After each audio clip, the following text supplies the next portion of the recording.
Hi, I'm Dustin with ProAV School. Hey, good morning. My name is Gustavo and I'm with Core Audio Visual, and I also participate in ProAV School. And what we wanted to do today was have a discussion because we're talking about this. We've had some conversations already about becoming an AV contractor and kind of our path to get there. And both of us kind of came into these roles from working 9 to 5 jobs for AV companies, as I'm sure a lot of people that are employed in the industry do. And between us, we figured we probably have some good insight to share on kind of making that jump to the vast unknown. And neither of us are like hugely, massively successful, but I know for myself, I've coming up on 8 years now of being a full-time entrepreneur, and it's been pretty good. My flexibility of time has been good. There's been some tough times and some good times, but overall, I think I have more time to spend doing the things that I want to do and fitting work in where it can fit. And Gus, I think you'd agree with that. Well, yeah, I mean, it all boils down to your definition of success. For me, success is being able to get up on your own terms, do the jobs for your customers, understand that your compensation is directly proportional to your efforts. And essentially, you can continue to develop as a professional in the AV space on your own terms. And I think that that's one of the biggest things, the biggest differences in being a contractor versus being a full-time tech or an in-house technician. Going back, I've been doing this for about 7 years. So, and I know you've been doing it longer than me. And that in itself is a success. Every year of being in business for yourself and making ends meet, thriving, doing what we do, getting better at our craft and our trade is success. So yeah, and to that point, let's start off on that footing. I just want to mention that a lot of small businesses, or there's statistics on businesses that start up and how many make it past the first year and past the second year. I didn't research that, but a lot of them don't make it. And that's a bit of a testament that, maybe we've done a ton of stuff wrong, but we've done some stuff right because we're still standing here and we're still able to even come together in a forum like this and provide value to other people. And that's what I love to do. That's one of the reasons that I started this, actually, is to be able to share with people some of the things that I've come across along the way, that some of it's common knowledge, but putting it together in a sequence can sometimes kind of have that aha moment for you. It can really help inspire people to think past what they feel their limit is. What is an AV contractor in your opinion? Well, I guess we should probably start by defining sort of where both of us are, because we're sort of in pretty divergent roles right now. I went off on my own and tried to be a tiny little AV company doing a bit of everything, but quickly focused on Crestron programming. That's one of the things that was my background. And so for most of my time, I've been a subcontract Crestron and touch panel programmer, basically. Okay. And don't forget, you do audio DSP programming as well. Room calibration, audio systems, conference systems. I hire you specifically to help me with those things because it is a very specialized skill set within AV. For me, I specialize in the installation of systems. So we have all the equipment, we take it to site, and we build rooms. That's what my experience has always sort of gone down that path. And I noticed that there's a lot of guys in-house, full-time technicians, work for a company, 8:30 to 4:30, 9 to 5, what have you. And for me, your growth is sort of capped within that department. I've worked for AV companies in the past, put in 5 years, and I was told directly that if you want to grow any farther as an AV sort of technician, that you need to go into a completely different department. And I thought that was unfair. I liked what I did. I spent a lot of years developing that skill set. And that was one of the biggest incentives for me to pursue AV on my own terms and deliver service that I thought was missing amongst a lot of the circles that I saw. Yeah, working for an integrator, you're pretty much typecast. You got to fit in a certain box, and that's nobody's fault. That's just the way that these companies are structured. My experience working for small and large AV companies, it's still kind of universal where you have to fit this one spot. Now, the larger companies have more spots to fit you, so there is a bit of a progression. The smaller ones, you kind of have to wait till somebody dies before you can take their job. I don't mean that in a bad way, but some people, and to their testament, some people are just really hard workers and really dedicated. They've been at these companies for 30 years, 35 years, and you're not going to get their job until they leave. Basically, I shouldn't say die, until they retire. That's a nicer way to say it, right? Sure. I mean, some of them are like small families, and Yeah. that is impressive to have that type of environment for your work. But Yeah. there is also the case of you putting in your time and learning the craft, learning the trade, understanding how to build systems, understanding all the technical nuances. And bear in mind, the equipment that we work on is constantly evolving. What you were installing 5 years ago is obsolete 3 years ago. And I'm sure that they're working on new technology right this second to radically change moving forward. So the reason why I thought it would be good to start having these discussions is because COVID and the uncertainty of the economy has put a lot of people's roles in jeopardy. It has made a lot of people that can conduct their trade or their work from home. That's your new office. But what does that do for AV? I mean, I'm getting contacted by people from various parts of the world. Recently, I got an email from a guy who worked on a cruise ship saying that what options exist for me in AV because COVID has drastically Decimated changed that industry. my options. It's killed the options. Not only that, but what's important to remember is that as an employee of a company, you might think that you're full-time, therefore that is responsible and it's a secure source of income. But I found the opposite to be quite the case, where as soon as the government shut down the options, a lot of people were laid off. Immediately, they were the first to go. So you should have some sort of safety net, some sort of ability to pivot and practice your trade, be it as an entrepreneur, self-employed, AV contractor. So this is just me trying to help people connect the dots and talk with some smart individuals like yourself, Dustin, because we've done it for more than 5 years. We're basically pushing on 10 years of doing this. And I think there's a lot of people that if they knew that this was an option, they would be pursuing it. Yeah. And one of the things as you were talking, we're talking about a little bit small AV companies and large ones. The small ones, Sure. a lot of them are family run, and they're not bad companies to work for. They're a really tight knit group and good people to work for. But sometimes when the economy shifts and when things shift around, they have to cut off the leg to save the body, right? And it's just the reality of it. Like they don't want to get rid of people, they don't want to lay people off, but they just have to shed off some extra weight.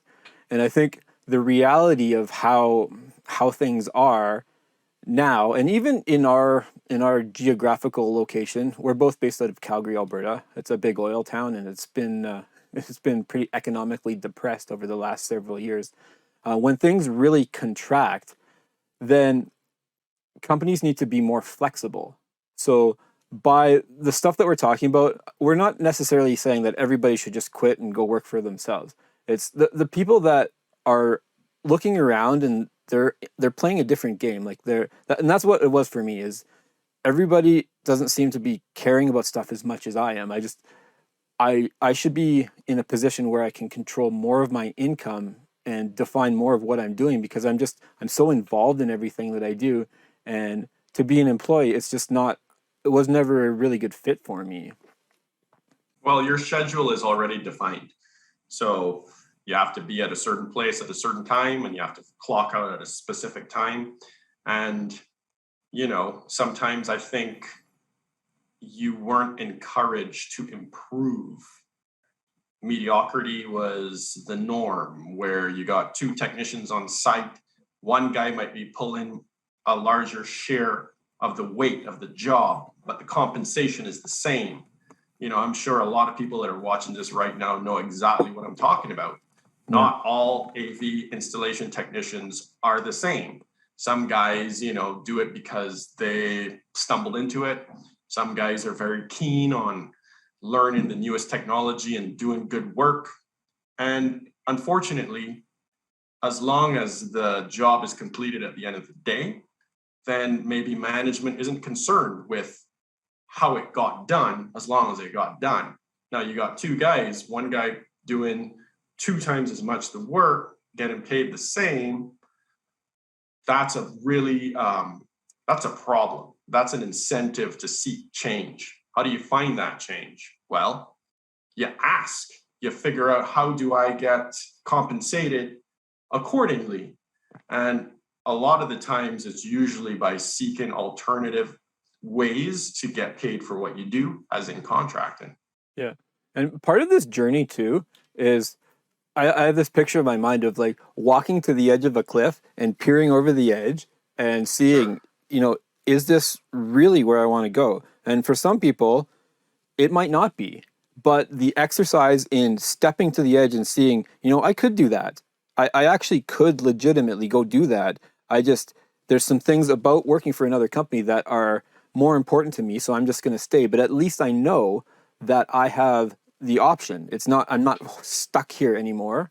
So that's another thing that having these conversations is going to help people kind of come to the realization that there are options. You don't necessarily have to take them. There's pros and cons. Like everything has a pro and a con to it. And we're going to be talking about some of the bad things about the stuff that we deal with. And we don't want to start off on that because I think it won't be as much fun. But we have our challenges. We talk quite a bit, and both of us have our challenges doing this stuff. But for me, and I think for you, the benefits outweigh the negatives in this stuff for us. So is it possible to split that whiteboard in half right now and fill it up with our personal experience in terms of contracting within the AV industry? So what are you thinking? I'm thinking advantages versus challenges. Contractor versus full-time employee. Versus employee.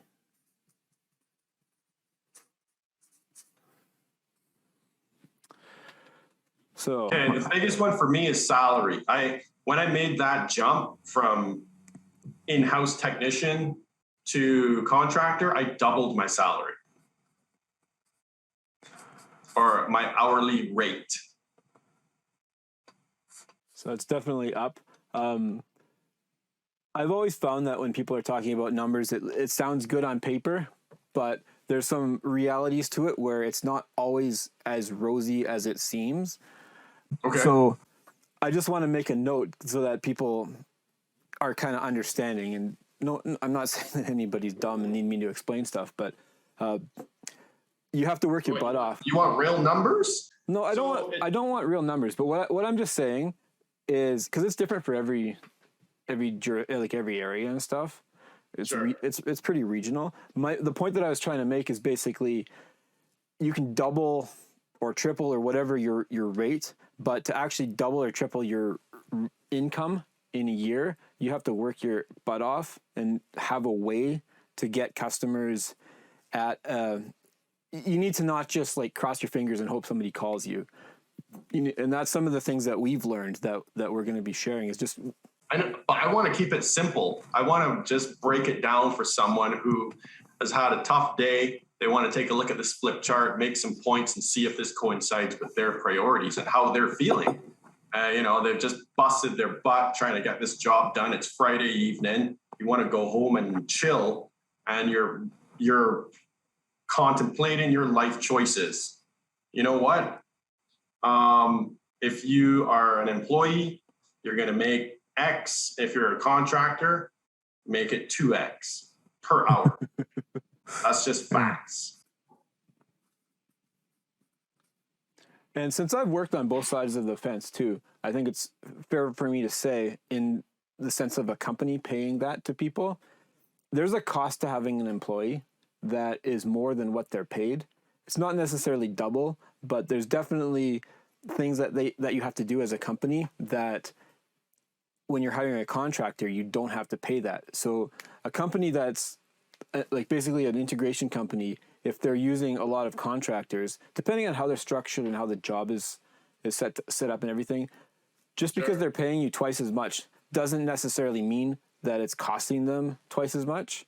In some cases, it might actually be advantageous for them to just hire people when they need them and not have to pay them when they're not working, not have to pay them when they're not on a project. So I see that as kind of a plus on both sides. So it's not like you're just robbing from them to pay yourself more. It's like you're providing an opportunity for them to use you at a more beneficial rate to you on demand when required.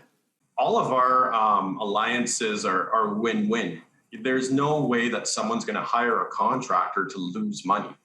It's strategic, right? So what we do is they understand that they're going to be dealing with certified, insured technician that's a lead technician that basically can take a job from nothing, finish it, get the sign off, represent them professionally, and then that's it. They have that peace of mind.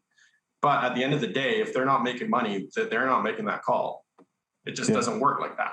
Or they're making the call once and not more than once. But there is a huge difference between sending someone who it's their first week. They are there to learn and assist. They cannot lead a project. A contractor that is there to learn and assist is a liability. You want someone who's seasoned, who's been doing this for a long time. At least minimum, I would say, 2 to 5 years. It took me a good 5 years of being an in-house technician to be comfortable enough to make that leap. I would never advocate someone going out on their own without knowing the fundamentals and doing this for a bit. Yeah. And even as a programmer, like I don't just deal with programming. I need to have a background in what needs to happen with a system altogether, because when I'm contracted out, oftentimes I'm the last guy on site. And part of what makes me useful to the companies that I work for is I'm able to work with incomplete information and finish things off. I'm able to basically make sure that it is going to work. And if there's some things that I see, I can communicate that back to them and make sure that it gets done, rather than just saying, and some people do this. They'll say that, this is not my job. I'm just doing this one thing. It's harder to do that as a contractor that wants to keep getting work with kind of a consistency. I agree. I mean, you got two guys out in the field. One guy they both have the same equipment, the same challenges. One guy picks up the phone and constantly complains, hey, you said it was going to be 6 HDMI cables on site. There's only 5. Fix it. Hey, you told me that the customer was going to be here at 9 o'clock and it's 10 o'clock and he's not here. Deal with this. Or you got contractor number 2 who hits the ground running. If he notices something is missing, he just gets it done. He probably has a little stockpile of adapters and miscellaneous accessories, makes it done, and then, updates them as he goes. Hey, is it okay if I throw this in just to get the job done? Most people are more than happy to work with you as long as you make their day easier, right? Don't complain, just fix the problem. One of the tenets of business is having repeat customers. Now, as contractors and stuff, we're typically not advertising for customers. We know that the people that we want to work for. but it's harder to get a new customer than it is to do more work for an existing customer. So some of the people that don't stay in business for a long time doing this type of things, I think they don't really understand that. They look at everything as it must be a profit driver. Everything must be a win. But knowing this industry, like, you got to eat crap sometimes. It's relationship based, right? Yeah. It's relationship based, definitely loyalty based too. You can't just abandon someone just because someone else showed up new that might be more exciting. I have some customers that 3, 4, 5 years straight, and I'm their guy because they're happy with the way that I represent them, and they're happy with the results. Now, I don't know if we're going off track a little bit because our comparison seems really lackluster. Salary, that's not the only thing that makes the difference. I mean, just being a bit more autonomous to schedule yourself is important. I'm going to say flexible. Yeah, flexibility in terms of organizing your calendar, your times where you have to be places. Yeah, well, a good example, we were kind of talking about this the other day. If you have an appointment for your kid, say at 1:00 p.m., but it's only an hour, but you need to either be there or you need to be home to watch so your wife or spouse can take them. If you're working a full-time job, you'd have to either do childcare or come up with some other solution, I guess. But if you're a contractor, you can schedule that so that you will not work that time, but as an advantage to people you're working for. Maybe you say, oh, I can't come in at 1:00, but I could come in at 4:00 and I can work at night. And they say, oh, well, that's great because everybody leaves at 3:00 and you'll have the floor to yourself. And it could be advantageous. It's not always that way, but there's the flexibility that if you're not working for yourself, you don't have that flexibility. You're told to be somewhere at a certain time, or you have to take the day off to not be there. No, 100%. I love it because that was huge for me. Even when my kids were, my wife was pregnant, I used to feel pressure to not disrupt the workflow, to go and see the, the imaging for my kids to find out the gender, et cetera, that kind of stuff. I would feel bad asking for permission to do that because I was so work focused and oriented. And, I may have missed out on a lot of things that I can't get back as a full-time employee. As a contractor, I got a little bit more flexibility. And as you said, we don't care. We work mornings, nights, Saturdays. We just get the job done because time is money, right? Like sometimes an opportunity might only exist as a nighttime opportunity due to the nature of the project. Most guys that are full-time, they turn off their brains at 4:00. They're done. They're off the clock. Yeah. Not us. So you're, as an employee, you're kind of trading a lot of your time for guaranteed freedom. So I guess you could say contractor, an employee, there's a guarantee, a level of guarantee.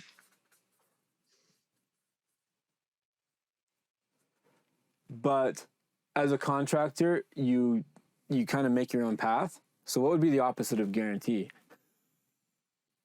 What do you mean? In terms of hours? And it depends on who you're working for and what your arrangements are. But you're as a full-time employee, you're kind of guaranteed roughly full-time hours. Okay. 9 to 5 or 8 to 5 or whatever, Monday to Friday. And I'm sure that's different for different people.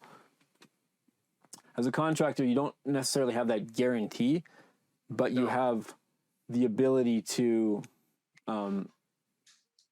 do more at certain times and less at other times. Well, you have your schedule is dependent on your discretion, right? I'm sure finances and income is a huge decision maker in that. But what I'm trying to say is like, it's just some of the little stupid frustrations of being an in-house tech. You're booked from 8:30 till 4:30. You finish at 3 o'clock. You get back to the warehouse, but you can't leave because, hey, you're still on the clock, man. Just sit around there, go on the computer, look like you're busy, or, it depends on who you're dealing with, right? If you're dealing with a rel go-getter, he might be in the warehouse organizing stock, just trying to look busy, provide value and justify his existence. But the thing is, you finished your job, you were efficient. Why can't you get a little reward and, hey, go home an hour early because you got it done? There's a lot of policy, there's a lot of BS involved of trying to manage multiple people. And I think that contracting weeds out the slackers. Yeah, it's definitely not something that I would say is easier in a lot of ways. It requires a bunch of different skills to do it effectively, but there's a lot of benefits to the people that do it. For sure. Plus, we get to pursue personal development, right? Like right now, I'm at home in my basement. My wife's workout equipment is behind me. I'm in my studio, and we can do this meeting because I'm not on the clock for somebody. Obviously, I'll pay for that later because I think I might have to do some weekend work, but that's fine. I'm okay with that. I decide. Yeah, it's just the flexibility it's hard to put a price on that. Like even if you look at numbers, like I've had some good years, really good years, and I've had some years that weren't quite so good. But I look at the flexibility and the amount of time that I've been able to spend doing cool stuff rather than stuck in an office. And you can't really put a price on it. I think we should go ahead. As I said, we should talk about training, because that's something where you probably have to give a plus to the employee side, just because by nature of having employees, they want to train up their workforce and they're more. Not really. Not all of them. Well, some of them just need a warm body on site. If they're good, there's different reasons for that, but go ahead. I think a really big one is security, right? Security in terms of, where you're going to be Monday morning, where you're going to be Friday evening, and security as well as benefits.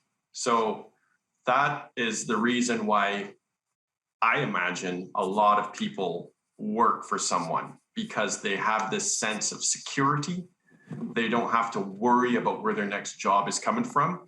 And they also have incremental benefits for themselves, maybe even if they're lucky, their family, especially in territories like the United States, where health benefits decide whether people live or die. I think that's huge. So that is a subject matter in itself that we have to explore, because as contractors, we are our own business. We are our own company. As a company, strategically, you manage your finances how you see fit, based on your expenses, based on your needs. I don't know what it's like to be in the States. We live in Canada, where we have universal healthcare benefits. And if we need anything extra, we pay for that. There's plans, and that's something that we can go into detail a little bit at a different time. But what would you say in terms of benefits versus job security as a contractor? I think that's a huge thing, is having that security, and the trade-off for it is you got to give up a large percentage of your life to working for somebody else. So it allows you to really separate. It gets interesting because we're talking about flexibility and stuff. It's flexibility, but your life is kind of integrated with your work. Whereas when you're working for an employer, it's work time and it's personal time, and you've got this huge divide between them, which is okay, but it means that you're sometimes at work and you're barely even working, and it's just kind of a weird mix, and you're not getting paid as well as you could be, because some of the time you're not really doing things that are effective, and there's not really effective things for you to be doing. Okay, depending on the market, right? If it's busy, if you're booming or not, the company, we would have slow times, and especially moving up towards the end of the year, it gets crazy. All the projects have to be done before a certain cutoff period. There would be lulls at the beginning of the year in January, and some companies experience lulls during the summer.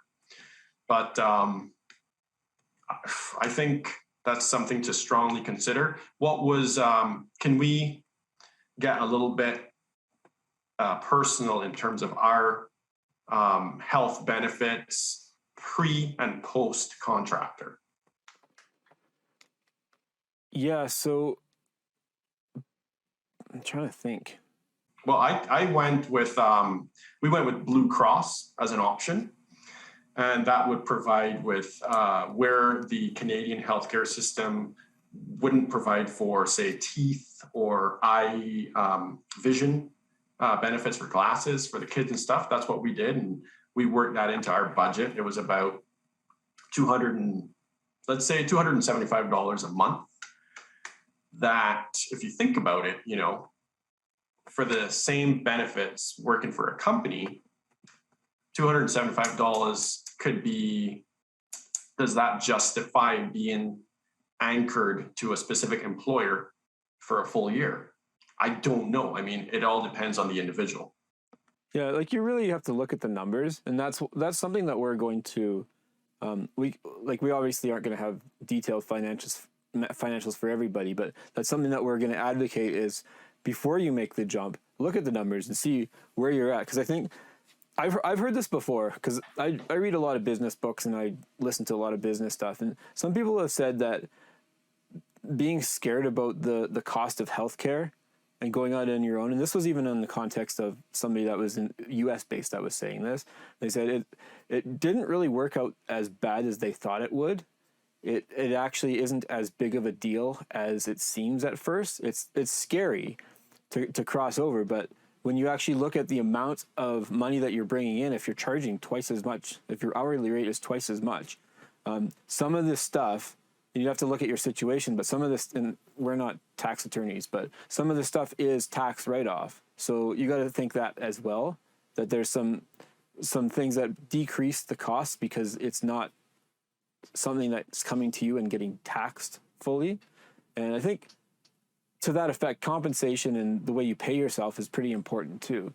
And we've got some insights in as far as Canada, but we'll probably talk with some people in the US and see what some good ways of dealing with that are, because that can really make a difference. I remember talking to some technicians back when I went to Virginia for some Infocom training, and I think they have a lot of the same challenges as we do. It's just I don't have experience in terms of the healthcare system in the States. Thank God. I don't know. I wouldn't. This has turned an ugly corner, and I don't want to go there. But from what I've read, things are crazily exorbitant and expensive if you're sick. So that's something that we should consider. I mean, we could even talk to them and pick their brain about, because I know that you know a couple of contractors from the States, and find out what their budget is for that, right? Mm-hmm. But costs and expenses is, I think we should maybe touch a little bit on that and maybe call it for this session, because, we don't want to overwhelm people with too much information. But in terms of expenses, my transition from full-time to contract, at the time, I thought it was expensive. In hindsight, it was a no-brainer for me. Do you want some examples of like what I was talking about in terms of what I had to purchase? Yeah, sure. So as an installation technician, I needed to have my own tools that I could show up on a site and provide value, right? Be productive and help get the job done. So I invested in some DeWalt gear, like a DeWalt drill set, and then basic hand tools. We can, provide links to some of those videos that I've done in the past regarding AV technicians most important hand tools. That's a good one. Yeah. Well, you put together a kit too. I did, but the thing is, I remember the drill was like $300, and at the time, it was an impact driver and a DeWalt basic drill with a clutch. I thought that was huge. That was crazy. Now that drill, I still use it, and it's been about 7 years, right? So if you divide that by 7, that's $42 a year, right? And I use that every job. So let's say divide that by 200. So it cost me 21 cents for that purchase. 21 cents to use a drill, I think, is completely affordable. It was one of the best investments I made. But, we can talk more about specific tools as we go. I'm sure you've had to invest in computers and software and stuff like that. Yeah, I've bought some test equipment. I haven't gotten too crazy with it, but I've bought some RF test equipment and stuff like that basically enabled me to do things that I couldn't have done otherwise. So I could do jobs and charge out thousands of dollars. Maybe I'd have to look at what the numbers actually were for a tool that costs a few $100. Or sometimes you're not going to make money on the tool the first time you use it, but you have to think of having it will speed you up. It'll let you do things that maybe other people can't, or just give you the ability to figure out problems that are really head scratchers.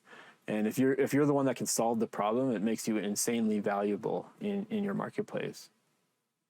Right off the top of my head, I would say with a $500 investment in a tool bag and all the essential tools to be useful, I think that's a really good start. Then you also need a vehicle. What is your objective? Are you transporting equipment for the customer, or are you just showing up on site, getting the job done, and leaving?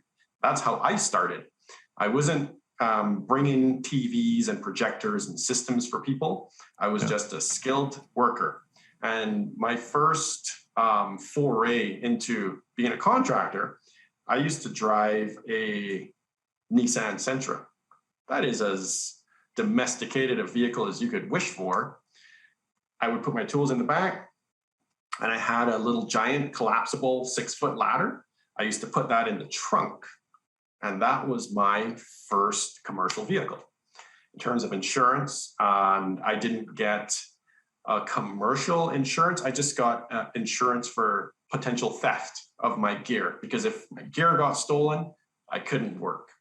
So that is something that you should really put down as a cost of being a contractor, is doing things safely. Be responsible for yourself, your equipment, and your customer. So what I mean by that is mistakes could happen. I mean, thankfully, nothing catastrophic has ever happened to me, but I've seen and heard stories of people dropping expensive gear, dropping a projector, $5,000, and that could make or break someone. Okay, that could destroy your economic situation. Yeah. So for that alone, that's one of the biggest things that I advocate for is, if you're going to do this, get yourself contractor liability insurance. Okay, some jobs won't even let you on site without that. But for me, I'm talking like less than $100 a month puts you in business and covers you in case something happens. So that's $1,200 a year. You can break that down. Some people can earn that as a contractor in less than a week.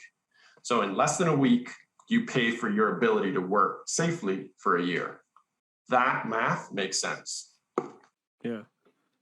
And just touching on the financials, I guess we got to wrap this up, but just quickly touching on the financials, having access to credit is something that can make or break you in some cases. So sometimes you need to buy stuff and you don't quite have the money. Oh, you want to get complicated here. Yeah. No, I agree. I mean, I've worked with guys whose finances have been dismal, and like we'd have to carry them. Sometimes they don't even have access to a credit card. That's a huge no-no, in my opinion. If you can't even get access to a credit card, how can you buffer something if you need to go and pick up some product or a box of cables?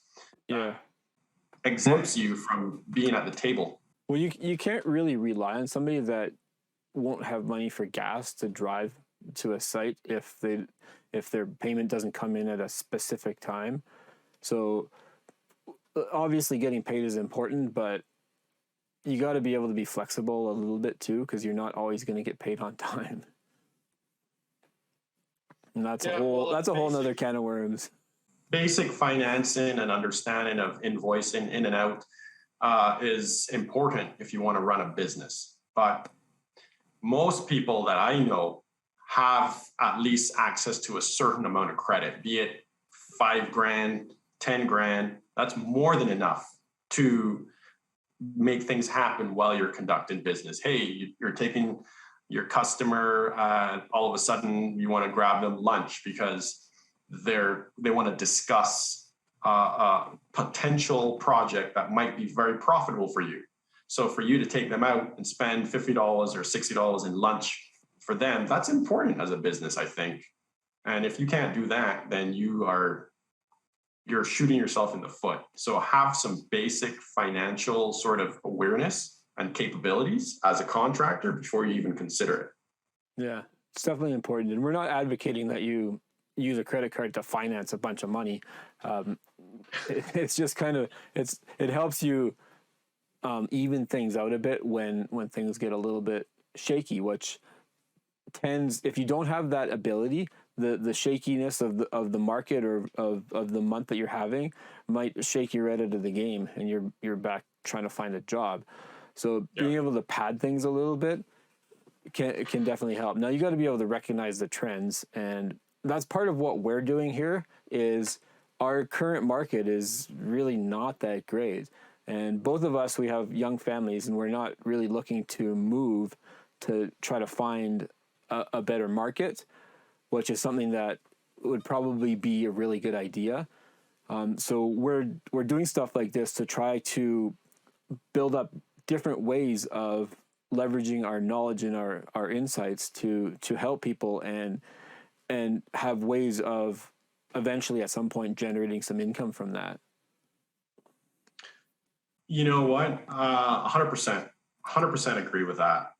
We have to be generalists in this day and age, because if, for example, the federal government comes up with some sort of policy, hey, we're shutting down everything downtown, a lot of people are panicked. They need that consistent income in order to survive and make ends meet, pay rent. So I think we are currently in an era of everyone is going to be some form of gig-based economy dependent, I would think. Flexibility-wise, you should be, right? So yes, I install AV equipment, and yes, I hire contractors to complete projects for me. But I also, when COVID first hit, I thought, let's do an AV course. Let's try and teach people some basics of what we do, because in reality, our industry does need more people. It's few and far between the amount of techs that I know. We need more. And it's a really well-paying industry. So you know what? Let's do a course. Let's get people familiar. All of a sudden, you're creating income through the sale of online digital assets, right? Like coursework. And all of a sudden, you're making connections far greater than your local geographical limitations, right? I'm not only dealing with people in Calgary now, I'm getting emails from Philippines and United States, and you're making an impact. Yeah. I'm sure yours is exactly the same way. Yeah, like I do programming for companies locally. I do some programming for some companies remotely. And a lot of that is through the courses and through this ProAV school thing. And I'm also starting to do more and more programming courses. I did one this morning, just like a live session. I had about 8 to 10 people that were there live. I think the course has about 40 people enrolled, so there'll be more people that will be watching the replay and stuff like that. And it just gives the ability. That's amazing. That's amazing. And a lot of people don't know that that's an option for them, Yeah. As an AV tech, you think you should just be on site, putting TVs up on the wall in order to make your living for that day. And there's other options in our space. Yeah. But I think the technology is advancing, but people haven't realized where we're at yet. And even me and you, we're just trying to figure this all out ourselves. I'm sure that we'll look back on these videos and go, oh man, that was crazy time when COVID. Hopefully we can see COVID as a past tense. Yeah. Way back in the days of COVID, we'll be telling our grandchildren. Yeah, when everything went online. Yeah. Well, I mean, I'm good. If you're good for this first session, we'll see if anyone has any questions or, personal experiences to help contribute. But I know that your goal is we shared the same sort of values in that if we can help elevate people that are, looking for different ways to improve. I mean, we're there, man. Let's do it. Yeah. Like a lot of times the solution is kind of in front of your face, but you just don't see it. You need somebody to say that one thing or point out that one thing that's like the light bulb moment. So I think for some people, the stuff that we're talking about, and as we keep talking about it, it's gonna really provide a transformation for people, and the transformation is already inside you. It's just a matter of drawing it out and inspiring it. So for people that are interested in talking more about this, you can leave a comment below. But probably the best idea is to join our Facebook group. We'll put a link to it below as well. And in that group, right now, it's mostly people that are programmers, but ProAV School isn't just about programming. That's where I've been focused because that's really all I've been doing over the last 7 years. But we're broader. So we're talking about helping people throughout the industry in system design is the thing that I'm going to start looking into more and helping people with that. But directly with this stuff, having discussions about being a contractor and there's a lot of things that we can talk about on the Facebook group. So I recommend that you join the group and you can kind of interact with us there. Sounds good to me. And I'll try my best to help, contribute a bit more in terms of the AV installer technician side of things. I know a lot of smart people, but when I step out of the role, I strongly believe that AV is really underrepresented in terms of information that's out there. So we're going to try our best to bring a lot more awareness of the options, of maybe some of the advantages and potentially even some of the skill sets that would transition well into what we do, because a lot of people think that AV, oh, that's too technical, that's not for me, or they don't even know that it exists. So instead of wasting your time pursuing opportunities I think that might not be as fruitful, we're going to try our best to educate and just let people know, hey, this industry is only growing, so we need good people. Yeah, absolutely. Awesome. Like I said, join our ProAV School Facebook group, and we'll talk to you guys in there.